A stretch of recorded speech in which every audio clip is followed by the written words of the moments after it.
அஸ்ஸலாமு அலைக்கும் ஃப்ரெண்ட்ஸ், எல்லோரும் எப்படி இருக்கிறீங்க? நல்லா இருக்கிறீங்களா? எனக்கு உடம்பு சரியில்லை. அதனால் எனக்கு வீடியோ ஒரு 15 டேஸ்க்கு மேலேயாச்சுன்னு நினைக்கிறேன். என்னால் போட முடியல. இன்றைக்கி தான் நான் மிஷின்லேயே உட்காந்தேன். பார்த்திங்கன்னா இன்றைக்கி நம்ம என்ன பார்க்க போகிறோன்னு பார்த்திங்கன்னா ஃப்ரண்ட்டு லைனிங் ஜாயின் பண்ணுறோம். ப்ளஸ் கிராஸ் பீஸ் இல்லாமல் நெக் எப்படி அடிக்கிறது அப்படிங்கிறத பற்றி நம்ம பார்க்க போகிறோம். வேறு ஒன்றும் இல்லை.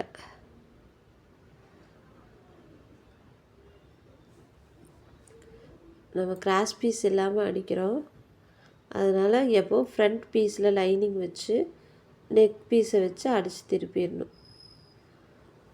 கிராஸ் பீஸ் இல்லாமல் அடிக்கும்போது ஃப்ரண்ட்டு பக்கமாக வச்சு அடித்து ஒரு லைனிங்கில் ஒரு அமுக்கு தையல் போட்டுட்டு அதுக்கப்புறம் திருப்பி வச்சு நம்ம எப்பவும் போல் லைனிங் ஜாயின் பண்ணிக்கலாம். இந்த மெத்தடில் லைனிங் ஜாயின் பண்ணுங்கள், ஈஸியாக இருக்கும். கிராஸ் பீஸ் இல்லை அப்படின்னா இந்த மாதிரி ஈஸியாக நம்ம அடிச்சுக்கலாம். இது ஈஸியாக இருக்கும், ஈஸியான மெத்தடு, சீக்கிரம் வேலையும் ஆகும். இல்லை எங்களுக்கு இது பிடிக்கல அப்படின்னா இதுலேயும் நம்ம எப்பவும் போல் நீங்கள் லைனிங் மட்டும் சும்மா உள் பக்கமாக வச்சு ஜாயின் பண்ணிவிட்டு அதுக்கப்புறம் நீங்கள் கிராஸ் பீஸ் வச்சு அடித்தாலும் நல்லா தான் இருக்கும். எந்த மெத்தேடு உங்களுக்கு தேவையோ அந்த மாதிரி நம்ம ஸ்டிச் பண்ணிக்கலாம். இந்த மெத்தேடு நம்ம கிராஸ் பீஸ் இல்லை, துணி பத்தலை அப்படிங்கும்போது இந்த மாதிரி நம்ம ஸ்டிச் பண்ணலாம். இது நல்லா யூஸ்ஃபுல்லாக இருக்கும், சீக்கிரம் வேலையாகும். எப்போவுமே லைனிங் ஜாயின் பண்ணும்போது கரெக்டாக வச்சு அடிங்க. எங்கேயும் லூஸ் டைட்டு காமிக்கக்கூடாது. அதுதான் மெயின். லைனிங் ஜாயின் பண்ணும்போது நம்ம பார்க்க வேண்டிய ஒரே விஷயம், லூஸ் டைட்டு வரவே கூடாது. ஒரு துணி மேலேயும் ஒரு துணி கீழேயும், ஒரு துணி லூஸாகவும் ஒரு துணி டைட்டாகவும் இருக்கக்கூடாது. ரெண்டு துணியும் ஈக்குவல் லூஸ் ஈக்குவல் டைட்டில் இருக்கணும். ஓகேங்களா ஃப்ரெண்ட்ஸ்? நம்ம சேனல் சப்ஸ்கிரைப் பண்ணாதவங்க எல்லோரும் சப்ஸ்கிரைப் பண்ணுங்கள், கமெண்ட் பண்ணுங்கள். என்ன டவுட் இருந்தாலும் கமெண்ட் பண்ணுங்கள். நம்ம பார்த்திங்கன்னா கிளாஸ் போயிட்டுருக்குது, ஆஃப்லைன் கிளாஸஸ் போயிட்டுருக்குது, ஆன்லைன் கிளாஸஸ் ஸ்டார்ட் பண்ணலான்ட்ருக்குறோம். இன்ட்ரெஸ்ட் இருக்கிறவங்க வாட்ஸ்அப் நம்பர் நான் இதில் கொடுத்துருக்குறேன். நீங்கள் பார்த்துட்டு எனக்கு வாட்ஸ்அப் பண்ணுங்கள். நான் எப்படிங்கிறத நான் டீட்டெயில் வாட்ஸ்அப்பில் சொல்கிறேன். உங்களுக்கு எந்த டவுட்டாக இருந்தாலும் கமெண்ட் பண்ணுங்கள். இதில் கொடுத்துருக்குற நம்பரில் எனக்கு வாட்ஸ்அப் பண்ணுங்கள், நான் உங்களுக்கு ஹெல்ப் பண்ணுறேன். எல்லா விதமான ஸ்டிச்சிங்கும் நான் உங்களுக்கு சொல்லி கொடுக்குறேன். கிளாஸில் எல்லா விதமான பேட்டர்ன்ஸும் சொல்லி கொடுத்துட்ருக்குறேன்.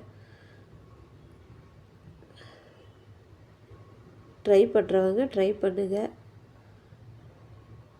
வீட்டில் இருக்கிற லேடிஸ்க்கு இது கொஞ்சம் நல்லா யூஸ்ஃபுல்லாக இருக்கும் அப்படிங்கிறதுக்காக தான் மெயினாக நான் வீடியோவாக போட்டுட்ருக்கிறேன்.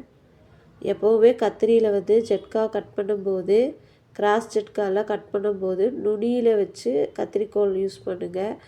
உள் பக்கமாக கத்திரியை நல்லா உள்ள வரைக்கும் கொண்டு கட் பண்ணாதீங்க. ஸ்லிப் ஆச்சுன்னா துணியோடு கட் ஆயிரும். அதனால் அதையெல்லாம் பார்த்து கட் பண்ணுங்கள். நான் எப்போவுமே எல்லாத்துக்கும் அது சொல்கிறது தான். அதனால் இப்போ இதையும் நான் சொல்கிறேன், வீடியோலேயும் நான் சொல்லணும்னு நினச்சேன். நான் அது முக்கியமாக எல்லாத்துக்கும் சொல்லணும் லேடிஸ்க்கு அப்படிங்கிறதுனால நான் சொல்கிறேன்.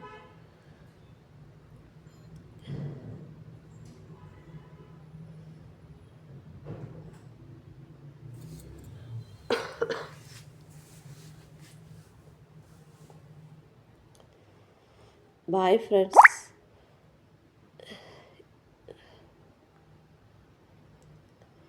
வீடியோ பிடிச்சிருந்துச்சுன்னா கமெண்ட் பண்ணுங்கள், லைக் பண்ணுங்கள், ஷேர் பண்ணுங்கள், சப்ஸ்கிரைப் பண்ணுங்கள். என்னால் ரொம்ப நேரம் பேச முடியல. நான் இதுக்கு மேலே என்னோடய வாய்ஸை மட்டும் நான் கட் பண்ணிடலான்ட்டு இருக்கிறேன்.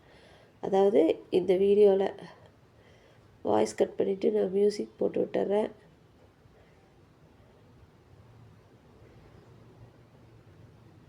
வீடியோ பிடிச்சிருக்கிறவங்க லைக் பண்ணுங்கள் ஃப்ரெண்ட்ஸ். பாய்.